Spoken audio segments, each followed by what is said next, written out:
Kelvin Davis. Kelvin Davis in the co-main event against Nahir Albright.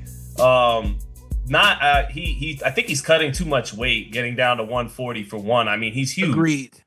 He's definitely a welterweight, and you see it there. You see it probably affect his punch resistance and the snap and the power in his own punches. He showed dog once he started getting hit with the right hand, but he just didn't have the IQ and the skill set to change the fight, change the momentum of the fight. And then by rounds 9 and 10, he clinched a lot to get to the final bell, because when you have no other adjustments, the last adjustment is to turn it up. And usually that leaves you at a higher chance of getting knocked out than it does you're actually going to turn the tide of the fight. Old school fighters, that's what they would do. They were like robots, like no adjustment has worked. Only adjustment left is to turn it up. We'll turn it up, and not even and bypass the part of their brain that goes, yeah, but if I turn it up, I'm going to get caught. Oh, well. But Kelvin, before that 9th and 10th round, he tried, and Albright was just the craftier, better pro. And Kelvin had no answer for the right hand. Albright, and then after Albright rocked him a couple times in the first half of the fight, he picked his gloves up and started stepping to him. And Kelvin, he got dropped in his professional debut.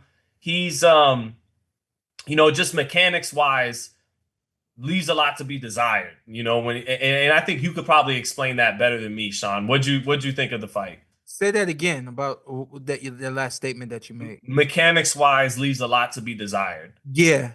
When you don't have the mechanics, I mean, it really is clear that don't compare him to the other brothers. Just look at him by himself, and his technique just is wide.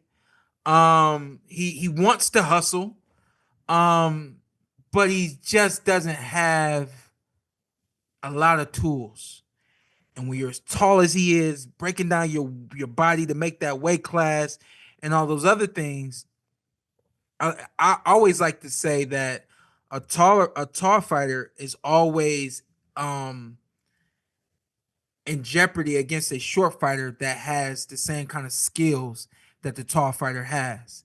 And I think that that's going to be the case with him.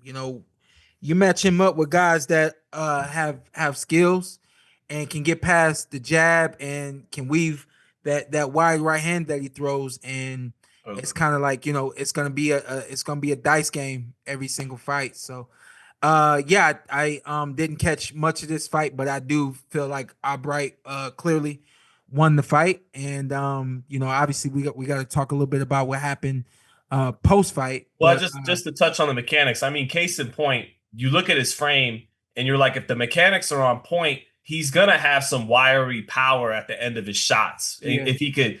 But when the mechanics aren't all the way on point, you're not generating the kind of leverage on the punches, right, Sean? You're not getting the most out of your frame. Right. He's not getting the most out of his frame, and it truly is just his foundation.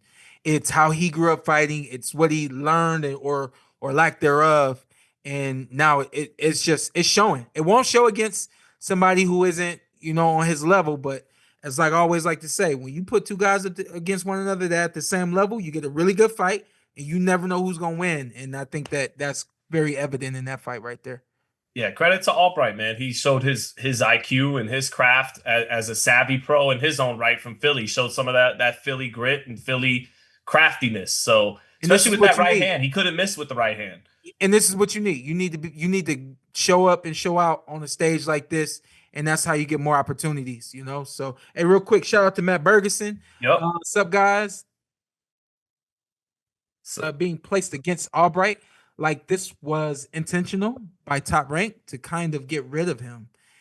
Did Key a favor? Well, what Top Rank will do, I talked about it on my live stream during the fight. They will, if they feel like you're a star, they'll sign your buddy. They'll sign your brother. I made a joke. Emiliano Vargas, he keeps winning. He keeps going like this. Expect Amato Vargas and Fernando Vargas Jr. on a Top Rank show at some point. Yeah. And they're both undefeated. Shout out to those two. But I think Top Rank may have. Now, Keon Davis he looks like a legit prospect coming up in his own right. But sometimes Top Rank, I know for a fact, to build a good rapport with their stars, they'll sign guys in your gym, they'll sign your family members and give them opportunities to what Matt's asking us. Mm-hmm. But family or not, friend or not, Top Rank at some point wants to find out what they got.